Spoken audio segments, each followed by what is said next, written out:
Hi friends, welcome to my channel my family dairy. ఎలా ఉన్నారండి? అందరూ బాగున్నారా? నేను కూడా బాగున్నానండి. మీరందరూ ఎలా ఉన్నారో నాకైతే కామెంట్ సెక్షన్లో కామెంట్ చేయండి. చాలామంది పార్టీ మీరు గ్రాసరీస్ సర్దేటప్పుడు మాత్రం ఖచ్చితంగా వీడియో తీయండి అని చెప్పి చాలాసార్లు అయితే నాకు మెసేజ్లు పెడుతూ ఉంటారు, అదే కామెంట్స్ పెడుతూ ఉంటారు. ఎందుకో అది చూడడానికి కూడా మాకు చాలా సరదాగా ఉంటుంది. నువ్వు చాలా నీట్గా సర్దుతావు అని చెప్పి నాకు కాంప్లిమెంట్స్ ఇస్తూ ఉంటారు. సో అందుకనే ఇంకా నేను గ్రాసరీస్ సర్దేవంతా కూడా మీతో షేర్ చేస్తూ ఉన్నాను. ఇంకోటి ఏంటి అంటే, ఇవాళ నేను మంచి రెసిపీ చేశానండి. మటన్ కోఫ్తా బాల్స్ తోటి మటన్ కోఫ్తా కర్రీ అనమాట. అసలు నిజంగా ఎంత బాగా వచ్చిందంటే చాలా యమ్మీగా ఉంది. కొంచెం మటన్ ఉన్నా చాలు, ఎక్కువ మంది తినేలాగా అనమాట. ఒక్కొక్కసారి మటన్ అనేది ఎక్కువ మందికి సరిపోదు. సో ఇలా చేసి చూడండి. ఇప్పుడు నేను చేసినట్టు మీరు చేస్తే ఎక్కువ మందికి కూడా సరిపోతుంది అనమాట. సో రెసిపీ అయితే చివరిలో ఉంటుంది. ఇక్కడేమో నేను సరుకులన్నీ తెప్పించుకున్నాను కదా. నేను సరుకులు అనేవి ఇదివరకు అయితే అన్నీ ఒకటేసారి తెప్పించుకునేదాన్నండి. కానీ ఇప్పుడైతే అలా కాదు, 15 డేస్కి 20 డేస్కి అట్లా అనమాట. అంటే వీక్ మంత్కి స్టార్టింగ్, తర్వాత మిడిల్ ఆఫ్ ది మంత్ కూడా తెప్పించుకుంటూ ఉంటాను. అప్పుడు ఏంటి అంటే, నేను కొన్ని రెసిపీస్ అనేవి అప్పటికప్పుడుగా అనుకుంటూ ఉంటాను. సో అప్పుడు ఏంటి అంటే, ఒకటేసారి సరుకులన్నీ తెప్పించుకుంటే అప్పుడు మిగతా సరుకులు వేస్ట్ అయిపోతాయి కదా. అందుకని చెప్పి నేను ఇప్పుడు 2 టైమ్స్ తెప్పించుకుంటున్నాను అనమాట. ఇక్కడేమో మెయిన్గా కావాల్సినవి ఏంటి, మనకి రెగ్యులర్ యూస్కి కందిపప్పు, మినపప్పు, టిఫిన్కి పల్లీలు, పుట్నాలు ఇవే కదా. సో అవైతే మాత్రం తెప్పించేసుకుంటాను ఎప్పుడు లాగానే. సో ఒక 2 కేజీలు కందిపప్పు, 2 కేజీలు మినపప్పు, తర్వాత 1 కేజీ శనగపప్పు. నేను బజ్జీలు ఎక్కువ వేస్తాను. మామయ్య ఉంటే ఎక్కువ మిరపకాయ బజ్జీలు వేస్తాను అనమాట. సో మామయ్యకి ఇష్టం అని చెప్పేసి నేనేంటి అంటే, శనగపిండితో కాకుండా శనగపప్పుతో వేస్తానండి మిరపకాయ బజ్జీలు. శనగపప్పుని నానబెట్టేసి రుబ్బేసి అందులో మిర్చి మనం ఇలా ముంచి బజ్జీలు వేసుకుంటే చాలా క్రిస్పీగా వస్తాయి. ట్రై చేయండి.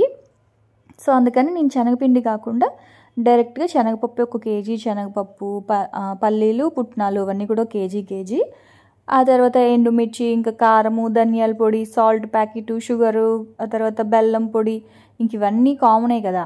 సో అవన్నీ అనమాట, అవన్నీ తెప్పించుకుంటాను. తర్వాత మధ్యలో ఇంకేదైనా నేను రెసిపీకి సంబంధించినవి ఏమైనా ఉంటే తర్వాత తెప్పించుకుంటాను అనమాట. అంటే ఏం రెసిపీ చేయాలో దాన్ని బట్టి ఆలోచించి నేను తర్వాత అయితే తెప్పించుకుంటాను. సో ఇప్పుడు ఇవన్నీ కూడా సర్దేసుకుంటా ఉన్నాను అనమాట. తెచ్చుకున్న సరుకులన్నింటినీ కూడా 2 పార్ట్స్గా డివైడ్ చేసుకుంటానండి. ఒకటేమో డబ్బాల్లో వేసుకునేటివి, ఇంకొకటేమో సపరేట్గా అంటే ప్యాకెట్స్తో అలాగే పెట్టేస్తాను. ఎందుకంటే ఆ ప్యాకెట్స్ ఓపెన్ చేసి డబ్బాల్లో పోసినా ఎందుకు వేస్టే కదా. అందుకని చెప్పి 2 కేజెస్ తెప్పించినా సరే ఆ ప్యాకెట్స్ అయితే ఓపెన్ చేయను. ఆ ప్యాకెట్లు అలాగే షెల్ఫ్లో పెట్టేసుకుంటాను అనమాట. ఇంకా కందిపప్పు, మినపప్పు ఇవన్నీ ఎవరికైనా 2 కేజీస్ పడతాయి కదా. నేను ఎక్కువగా పప్పుచారు, రసం ఎక్కువ పెడతాను కాబట్టి నాకు కందిపప్పు అయితే దగ్గర 2 కేజీస్ వరకు అయితే కావాలి. ఆ తర్వాత నన్ను అసలు మీ గ్రాసరీస్కి అంటే కిచెన్కి ఎంత డబ్బులు అవుతాయి వాటి అని ఖచ్చితంగా ఒక 10,000 వరకు అయితే అవుతుందండి. ఇది వరకైతే ఒక 7-8,000. కాకపోతే ఇప్పుడు అన్నీ కూడా రేట్లు బాగా పెరిగాయి కాబట్టి ఇప్పుడైతే ఒక 10,000 దాకా అయితే అవుతాయండి. ఓన్లీ కిచెన్కి అనమాట. నాన్ వెజ్ అది కాకుండా ఓన్లీ కిచెన్ ఐటమ్స్ అంటే సరుకులు, బియ్యం బస్తా, ఆ తర్వాత ఇవి వెజిటేబుల్స్కి మాత్రమే ఒక 10,000 వరకు అయితే అవుతుంది. ఎందుకంటే టిఫిన్స్ దగ్గర నుంచి, స్నాక్స్ దగ్గర నుంచి, ఇంకా వీడియోస్లో ఏదైనా స్పెషల్ రెసిపీస్ కావచ్చు, అన్నీ కూడా నేను ఇంట్లోనే చేస్తూ ఉంటాను. ఎక్కువ రెస్టారెంట్స్కి బయట నుంచి ఏం తెచ్చుకోం కాబట్టి సో ఖచ్చితంగా నాకైతే ఒక 10,000 వరకు అయితే అవుతాయి అన్నమాట. సో ఇది కూడా అడిగారు, అందుకే చెప్తున్నాను. సో ఆ తర్వాత ఇవన్నీ ఉప్పు, కారాలు, పసుపు, ధనియాల పొడి, పోపులు, ఆవాలు, జీలకర్ర, మెంతులు, వాము, ఇట్లా మిరియాలు ఇవన్నీ అనమాట. ఆల్రెడీ ఉన్నవైతే మాత్రం ఓపెన్ చేయలేదు. ఇంకా అవన్నీ కూడా ప్యాకెట్స్ అంటే పిజ్జా సీజనింగ్ ప్యాకెట్స్. ఆ తర్వాత మిరియాలు తెచ్చుకున్నాను. అన్నీ కూడా పౌడర్లు చేసి పెట్టుకోవాలండి. అంటే ఇంకా మిరియాల పొడి, జీలకర్ర పొడి, వాము పొడి, తర్వాత సాంబార్ పొడి అయితే ఉంది, కొంచెము కొబ్బరి పొడి ఉంది, సాంబార్ పొడి ఉంది. ఇదిగోండి అక్కడ బాటిల్స్ పెట్టాను కదా, అవే అనమాట. సో అట్లా కొన్ని మసాలా పొడులు అయితే ఉన్నాయి కదా. గరం మసాలా కూడా చేసుకోవాలి. నేను బయట నుంచే తెప్పించేసుకుంటున్నాను. సో ఇంట్లో చేసుకోవడానికి అసలు కుదరట్లేదు. ఇంట్లో చేసుకున్న గరం మసాలా 1/2 స్పూన్ వేసినా చాలండి, చాలా ఘాటుగా ఉంటుంది. బయట నుంచి తెచ్చిన ప్యాకెట్ అయితే 1/2 స్పూన్ వరకు వేయాల్సి వస్తుంది అనమాట. సో అవన్నీ కూడా చేసి పెట్టుకోవాలి. ఆ తర్వాత ఇంకా సరుకులన్నీ కూడా సర్దేసుకున్నాను. మిగిలినవన్నీ కూడా షెల్ఫ్లో పెట్టేసుకుంటా. అది కింద రెడ్ కలర్ది బాస్కెట్ ఉంది కదా, అందులో పెట్టేస్తాను. అంటే అందరూ అలాగే చేస్తారులేండి, నేననే కాదు. కావాల్సిన వరకు సర్దుకుంటారు, మిగతావన్నీ కూడా అలా స్టోర్ చేసుకుంటారు కదా. ఆ తర్వాత ఇంకా ఇల్లంతా కూడా క్లీన్ చేసేసి అప్పుడు ఇంకా నేనైతే వెళ్ళి ఫ్రెష్ అయ్యి మళ్ళీ క్లాస్ ఉందన్నమాట నాకైతే. సో మళ్ళీ ఆ క్లాస్కి అయితే వెళ్ళాలి. ఇంకా నేనైతే నిన్న బిర్యానీ చేశానండి. అది నిన్న వ్లాగ్ అసలు పెద్దగా ఎవరికి వెళ్ళినట్టు లేదు. ఒకసారి ఇంకా ఎవరైనా నిన్నటి వ్లాగ్ చూడకపోతే చూడండి. సో నిన్న నేను చేసిన చికెన్ పులావు, కాలీఫ్లవర్ పులావు చాలా బాగా వచ్చింది. ఎవరైనా చూడాలి అనుకుంటే ఒకసారి చూసేసేయండి. ఎందుకో ఈ మధ్య అస్సలు వీడియోస్ అనేవి వెళ్ళట్లేదు, మన రెగ్యులర్ వ్యూవర్స్కి కూడా వెళ్ళట్లేదేమో అని అనిపిస్తుంది. సో మీకు గనక వీడియోస్ నచ్చుతున్నాయి అనుకుంటే లైక్ చేసి, ఇంకా ఎవరైనా సబ్స్క్రైబ్ చేసుకోకపోతే సబ్స్క్రైబ్ చేసుకోండి ప్లీజ్. సో ఇక్కడైతే ఇంకా అవన్నీ కూడా నీట్గా సర్దేశాను కదా. ఒకసారి కిచెన్ అంతా కూడా క్లీన్ చేసేసి ఆ తర్వాత ఇల్లు కూడా మాప్ అయితే పెట్టేశాను. సో అప్పుడు అమ్మయ్య అనిపించింది. ఆ సరుకులన్నీ నీట్గా సర్దుకొని కొన్ని గిన్నెలు ఉంటే అవి కూడా కడిగేసి ఇల్లంతా మాప్ పెట్టేస్తే అక్కడితో పని అయిపోద్ది అనమాట. ఆ తర్వాత మధ్యాహ్నం ఇంకా నాకు వీడియో ఎడిటింగ్, ఆ తర్వాత ఇంకా క్లాస్ ఒకటి ఉంది కదా, సో అది ఇంకా అట్లా ఇంకా అవి సరిపోతాయి. ఇంక ఈవినింగ్ అయ్యేసరికి మళ్ళీ పిల్లలు వచ్చేస్తారు. ఇంక ఇవాళ అయితే స్నాక్స్ ఏం చేయలేదండి. సో ఫ్రూట్స్ అవి ఉన్నాయి, బిస్కెట్స్ కూడా ఉన్నాయి. సో పిల్లలు అవి తినేస్తారులే అని చెప్పి ఇంక ఈవినింగ్ అయితే నేనేం స్నాక్స్ చేయలేదు. ఇంకా డైరెక్ట్గా నైట్ డిన్నరే ఒక 7:30కే తినేసారనమాట. ఇవాళ చపాతీ చేస్తున్నాను. చపాతీలోకి మీకు ముందుగా చెప్పాను కదా, మటన్ కోఫ్తా కర్రీ అండి. నిజంగా అసలు ఎంత బాగా వచ్చిందో. నేను ఎక్కువ శ్రమ ఉంటుందేమో అని కొంచెం డౌట్గా స్టార్ట్ చేశాను, కానీ పెద్దగా ఏమీ అంత శ్రమ అనిపించలేదండి. నా దగ్గర చాపర్ ఉంది కదా, సో ఇది చాపర్ ఉన్న వాళ్ళే ట్రై చేయగలరు. మిక్సీలో ఏంటి అంటే పేస్ట్ అయిపోతుందండి.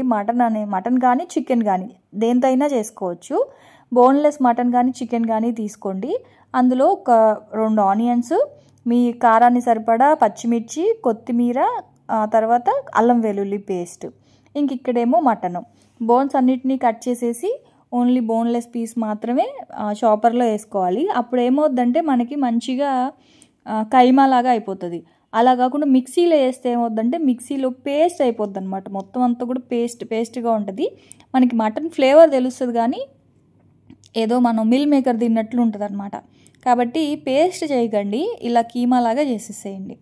మొత్తం అంతా కూడా వేసేసి ఇదిగోండి ఉల్లిపాయ, పచ్చిమిర్చి, అల్లం వెల్లుల్లి పేస్టు, కొత్తిమీర అంతే. పుదీనా వేయకండి. క్యాప్సికమ్ ఉంటే క్యాప్సికమ్ వేసుకోండి, చాలా బాగుంటుందండి. చూడండి నేను కొంచెం మటన్ వేసాను కదా, ఉల్లిపాయ, పచ్చిమిర్చి అవన్నీ మిక్స్ అయిన తర్వాత మటన్ కూడా ఎక్కువ క్వాంటిటీ అయ్యింది.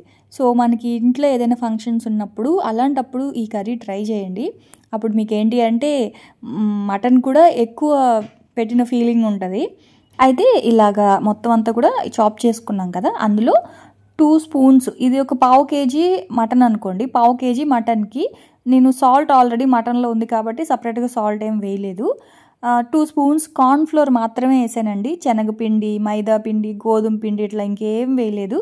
కార్న్ఫ్లోర్ కూడా ఎందుకు వేసానంటే జస్ట్ బైండింగ్ కోసం మాత్రమే, అంటే అది ఒక రౌండ్ బాల్ లాగా అవ్వాలి కదా, సో ఆ బైండింగ్ కోసం మాత్రమే ఒక 2 స్పూన్స్ మాత్రమే వేసానండి. పిండి ఎక్కువ వేస్తే ఏంటి అంటే ఆ మటన్ ఫ్లేవర్ అనేది మిస్ అయిపోతుంది. సో మీరు దీన్ని చికెన్తో కూడా చేయొచ్చు, మటన్తో కూడా చేయొచ్చు, మీ ఇష్టము. సో ఇప్పుడైతే మాత్రం నేను మటన్తో చేశాను. సో దీన్ని నేనైతే ఎయిర్ ఫ్రైయర్లో పెట్టేశాను. మీరు కావాలి అనుకుంటే ఏదైనా ఒక మందపాటి కడాయి తీసుకొని కొంచెం షాలో ఫ్రై కూడా చేసుకోవచ్చు. కాకపోతే ఏంటి అంటే షాలో ఫ్రై స్టవ్ మీద చేసేటప్పుడు కొంచెం సిమ్లో పెట్టేసి చేసుకోవాలి. నేనైతే ఇట్లా ఎయిర్ ఫ్రైయర్లో కొంచెం ఆయిల్ ఒక స్పూన్ అట్లా ఆయిల్ అయితే వేసేసి పెట్టేశాను అనమాట. సో నేను చికెన్ టెంపరేచర్లోనే పెట్టేశాను, ఎందుకంటే ఇవి ఆల్రెడీ కీమానే కాబట్టి 25 మినిట్స్ ఎక్కువ, నాకు 15 మినిట్స్కి అవి బాగా బాల్స్ అనేవి బాగా కుక్ అయిపోయాయి. చాలా టేస్టీగా ఉన్నాయండి. నిజంగా నాకైతే ఉట్టివే తినేయాలనిపించింది, కాకపోతే సరిపోవని చెప్పేసి తినలేదు, జస్ట్ ఒకటి టేస్ట్ చేశాను. నేను యాక్చువల్గా ఇలాగ చికెన్తో చేస్తూ ఉంటాను. చికెన్ తోటి ప్యాటీస్ లాగా చేసి ఈవినింగ్ టైం స్నాక్స్ లాగా గారెల్లాగా అలా వేసుకొని తింటూ ఉంటాం అనమాట. మీరు కావాలి అనుకుంటే చికెన్తో చేసి ఆయిల్లో డీప్ ఫ్రై కూడా చేసుకోవచ్చు, లేదనుకుంటే ఇట్లా షాలో ఫ్రై కూడా చేసుకోవచ్చు, మీ ఇష్టము. దీన్ని బర్గర్లో అంటే తినే పిల్లల కోసం అయితే బర్గర్లో కట్ చేసి ఈ చికెన్ ప్యాటీస్ కానీ మటన్ ప్యాటీ కానీ పెట్టి కొంచెం ఫ్రైడ్ ఆనియన్స్ పైన వేసి కొంచెం మయోనీసు చీజ్ అది వేసి ఇస్తే అసలు బర్గర్ ఎంత బాగుంటుందంటే అంత బాగుంటుంది. ఆ తర్వాత చపాతీలో దీన్ని అంటే ఈ బాల్స్ ఉన్నాయి కదా మీట్ బాల్స్, అది పెట్టేసి చపాతీలో కూడా కొంచెం వెజిటేబుల్స్ మయోనీస్ వేసేసి రోల్ చేసి ఇస్తే అది కూడా చాలా బాగుంటుందండి. కాకపోతే ఇంక ఇవాళ అంటే మీకు చెప్తున్నా జస్ట్ ఇలా చేస్తే బాగుంటుంది అని, అలా కూడా బాగుంటుంది. కర్రీ కూడా చాలా బాగా వచ్చిందనమాట. ఆ తర్వాత ఇంక ఇక్కడైతే నేను కడాయిలో కర్రీ కోసం ఆనియన్స్ వేసుకున్నాను. ఒక 2 ఆనియన్స్ తీసుకున్నాను. ఆ తర్వాత ఒక స్పూన్ అల్లం వెల్లుల్లి పేస్ట్, అలాగే బోన్స్ మిగిలాయి కదా, సో ఆ కొన్ని బోన్స్ కూడా వేసేసాను అనమాట. సో ఆ బోన్స్ కూడా వేసేసి అందులో ఉప్పు, 1/2 స్పూన్ వరకు కారము, 1/2 స్పూన్ వరకు ధనియాల పొడి, 1/2 స్పూన్ వరకు గరం మసాలా, సాల్ట్ అన్నీ వేసేసి మంచిగా ఇలాగా మిక్స్ చేసేసుకోవాలి.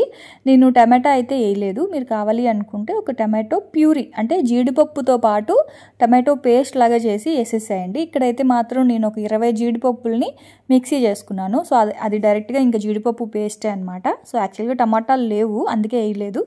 మీరు కావాలి అనుకుంటే టమాటో వేసుకోవచ్చు. సో జీడిపప్పు పేస్ట్ అంతా వేసేసి అది జీడిపప్పు పేస్టు వెంటనే చిక్కగా అయిపోద్ది కాబట్టి కొంచెం వాటర్ ఎక్కువ వేసుకోండి. అప్పుడు ఏంటి అంటే మటన్ బోన్స్ కదా అవి బాగా ఉడకాలన్నమాట. ఉడికిన తర్వాత ఏమవుద్దంటే చిక్కబడిపోద్ది. వాటర్ ఎక్కువ వేయలేదనుకోండి బోన్స్ ఉడకవు, గ్రేవీ మాత్రం చిక్కబడిపోద్ది, త్వరగా చిక్కబడిపోద్ది. అందుకని కాస్త వాటర్ అయితే నేను ఎక్కువ వేసుకున్నాను. సో సిమ్లో పెట్టాను. అదైతే కొంచెం ఆ బోన్స్ అవన్నీ కూడా మంచిగా ఉడకాలి. ఇంక ఈ లోపల మీట్ బాల్స్ ఉన్నాయి కదా కోఫ్తా బాల్స్, సో అవైతే మాత్రం ఎయిర్ ఫ్రైయర్లో పెట్టేసా. ఈ లోపల చపాతీ అయితే చేస్తూ ఉన్నాను. ఇవాళ చపాతీలో కొంచెం వాటర్ ఎక్కువ అయిపోయింది. అంటే పిండి కొంచెం వాటర్ తక్కువ వేస్తాను. పిండి కొంచెం గట్టిగా కలిపితే మనం చేత్తో ఇలా తీయాల్సిన అవసరం లేదు. చపాతీ మనం ఇలా పామేటప్పుడే దానంతట అదే ఇట్లా రోల్ అయిపోతూ ఉంటుంది రౌండ్గాన. కాకపోతే కొంచెం వాటర్ ఎక్కువ అయ్యింది. సో దానివల్ల ఏంటి అంటే కొంచెం పొడి పిండి ఎక్కువ వేసుకొని ఇంక ఇలా అయితే చపాతీలు కాల్చేసుకున్నాను. మా పిల్లలు అయితే వెయిటింగ్ అనమాట. యాక్చువల్గా వాళ్ళకి నేను మటన్ అని చెప్పలేదు, వాళ్ళు తినరు, అది చికెన్ బాల్స్ అని చెప్పాను. చికెన్ ఏంటి అంటే చికెన్ కూడా తినరు, కానీ ఆ గ్రేవీ అయినా తింటారు. మటన్ కానీ ఫిష్ కానీ అయితే ఏంటంటే ఆ గ్రేవీ కూడా తినరు. సో వాళ్ళకి చికెన్కి మటన్కి తేడా తెలీదు. సో అందుకని నేను మటన్ వండినప్పుడల్లా కూడా చికెన్ అనే చెప్తూ ఉంటాను అనమాట. సో ఒకవైపు అయితే చపాతీలు ఇలా కాలుస్తూ ఉన్నాను. ఆ తర్వాత ఇదిగోండి ఈ మటన్ బాగా ఉడుకుతూ ఉంది. సో మీట్ బాల్స్ అనేవి మనం లాస్ట్లో వేసుకుంటే చాలు, ఎందుకంటే అవి ఆల్రెడీ కుక్ అయిపోతాయి కాబట్టి. మీ దగ్గర ఎయిర్ ఫ్రైయర్ లేకపోతే ఏం పర్లేదు, చెప్పాను కదా, ఒక కడాయి పెట్టేసుకొని ఆ కడాయిలో కొంచెం ఆయిల్ వేసుకొని సిమ్లో పెట్టి అటు ఇటు మనం ఫ్రై చేసుకోవడమే, అయితే స్లోగా కుక్ అవ్వాలి అంతే. సో ఇంకోవైపు అయితే చపాతీలు కాలుస్తూ ఉన్నాను. ఇదిగోండి ఈ బాల్స్ చూసారా ఎంత బాగా మంచి కలర్ వచ్చేసి. ఆయిల్ కూడా యాక్చువల్గా వేయాల్సిన అవసరం లేదు, కాకపోతే ఏంటి అంటే మటన్ కదా, సో కొంచెం ఆయిల్లో వేస్తే నీచు వాసన లేకుండా బాగుంటుంది అన్నట్లుగా నేను అవి అట్లా కొంచెం అయితే ఆయిల్ వేసాను అనమాట ఎయిర్ ఫ్రైయర్లో అంతే. సో గ్రేవీ అంతా కూడా కొంచెం ఇంకా చిక్కబడిపోతుంది అన్న టైంకి ఆ మీట్ బాల్స్ కూడా వేసేసాను, ఇంతేనండి. సో చికెన్తో అయినా మటన్తో అయినా చాలా యమ్మీగా ఉంటుంది. మీకు ఇక్కడ ఇంకొకటి చెప్పాలి ఏంటి అంటే, మీరు స్టవ్ ఆఫ్ చేసేటప్పుడు గ్రేవీ అనేది కొంచెం పలచగా ఉన్నప్పుడే ఆపేసేయండి. ఎందుకంటే ఆ మీట్ బాల్స్ వేసిన తర్వాత ఆ గ్రేవీ అనేది పీల్ చేసుకుంటుంది. సో ఇప్పుడు నేను చూపించాను కదా, సో ఇలా ఉండాలి. దీనికన్నా ఇంకొంచెం పలచగా ఉన్నప్పుడే స్టవ్ కట్టేయండి. నాకేమైందంటే వెంటనే ఇలా కొంచెం గ్రేవీ ఉంది, కొంచెం ఒక 1/2 an hour ఆగే టైంకి ఏమైందంటే గ్రేవీ అంతా కూడా ఇంకా పీల్ చేసింది, అంటే ఇంకా దగ్గరకు అయిపోయింది. సో అలా కాకుండా మీరు కొంచెం గ్రేవీ కొంచెం పలచగా ఉన్నప్పుడే ఆపేసేయండి. 1/2 an hour అయినా సరే మీకు కూర అనేది మరీ చిక్కగా అయిపోకుండా ఇలా ఉంటుందన్నమాట. సో ఇదిగోండి మొత్తం ఆ బోన్స్ అవి అన్నీ వేసేసి కొంచెం పైనుంచి క్రీమ్ వేసాను. ఆ తర్వాత కొత్తిమీర పచ్చిమిర్చి. నిజంగా కూర మనం బయటకు వెళ్తే కూడా అంత మంచి కూర దొరకదేమో, అంటే అంత మంచి కర్రీ, అంత బాగుంది. సో ఇంక మా పిల్లలకైతే మాత్రం చపాతీతోటి గ్రేవీ ఒకటే పెట్టా, తింటారేమో అని చెప్పేసి అనుకున్నాను, కానీ ఆ చికెన్ కూడా మాకైతే వద్దమ్మా అని చెప్పారు. బోన్లెస్ చికెన్ రా, అది చాలా బాగుంది, తినండి రా అంటే కూడా అసలు వాళ్ళు తినలేదు. అందుకే ఇంకా అయితే ఏం వేయకుండా ఓన్లీ ఆ గ్రేవీ ఒకటే వేసి ఇచ్చాను. ఇంకోటి ఏంటంటేనండి, నేను ఇవాళ నా దగ్గర క్యాప్సికమ్ లేదని వేయలేదు, ఓన్లీ ఆనియన్ ఒకటే వేసాను. మీరు ఆనియన్, పచ్చిమిర్చి, కొత్తిమీర, క్యాప్సికము, క్యారెట్ కూడా వేసుకోవాలి అనుకుంటే క్యారెట్, కొంచెం క్యాబేజీ అవన్నీ వేసుకొని ప్యాటీస్ లాగా చేసి నాన్ వెజ్ తినే పిల్లలకి ఈవినింగ్ టైంలో స్నాక్లా కూడా ఇవ్వచ్చండి, వెజిటేబుల్స్ అన్నీ కూడా వేసేసి. నేనైతే మటన్తో చేయడం ఇదే ఫస్ట్ టైము. చికెన్తో అయితే చాలాసార్లే చేశాను, టేస్ట్ చాలా బాగుంటుంది. సో ట్రై చేయండి ఎప్పుడైనా ఈవినింగ్ టైంలో స్నాక్ లాగా ఇవ్వాలి అనుకుంటే. చిన్న చిన్న పిల్లలకు కూడా ఇచ్చేయచ్చు, ఒక 2-3 ఇయర్స్ పిల్లలకు కూడా ఇచ్చేయచ్చు. త్వరగానే డైజెస్ట్ అయిపోద్ది, ఎందుకంటే అందులో వెజిటేబుల్స్ ఉన్నాయి, మీట్ కూడా ఉంది కాబట్టి మనం బాగా కీమా కొట్టేస్తాం కాబట్టి త్వరగా కూడా డైజెస్ట్ అయిపోద్ది. సో నాన్ వెజ్ తినే పిల్లలకి ఇలా మంచిగా టేస్టీగా అయితే చేసి ఇవ్వండి. సో మా పిల్లలు అయితే మాత్రం నాన్ వెజ్ తినకుండా ఆ గ్రేవీ మాత్రం బాగా ఎంజాయ్ చేశారు. సో మీరు కూడా ట్రై చేసి రెసిపీ ఎలా వచ్చింది ఏంటి అనేది కామెంట్ సెక్షన్లో కామెంట్ చేయండి. ఇంకా ఎవరైనా సబ్స్క్రైబ్ చేయకపోతే సబ్స్క్రైబ్ చేయండి, అలాగే లైక్ కూడా చేయండి. నేనైతే రేపటి వ్లాగ్లో మళ్ళీ వచ్చేస్తాను, అప్పటి వరకు ఉంటాను. బాయ్.